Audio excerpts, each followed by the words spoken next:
Magandang araw, atin namang dayuhin ang lalawigan ng La Union. Ang La Union ay isang lalawigan ng Pilipinas na matatagpuan sa rehiyon ng Ilocos sa Luzon.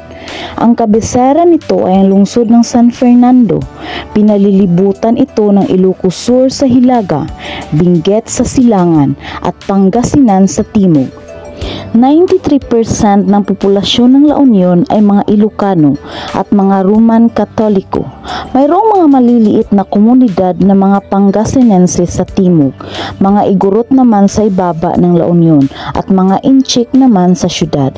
Ang mga Ilocano mula sa La Union ay ang mga edukado. Ang San Fernando, ang kabiserang syudad, ay ang administratibo, edukasyonal at pinansyal na sentro ng Rehiyon 1. Ang La Union ay nahahati sa 19 na bayan at isang lungsod.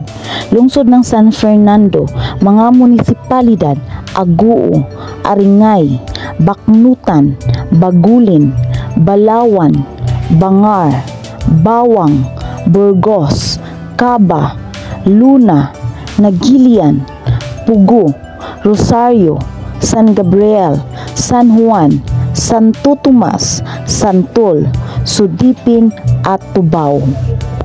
Kung hindi ka pa nakapag-subscribe sa ating channel, maaari bang may like, share at subscribe.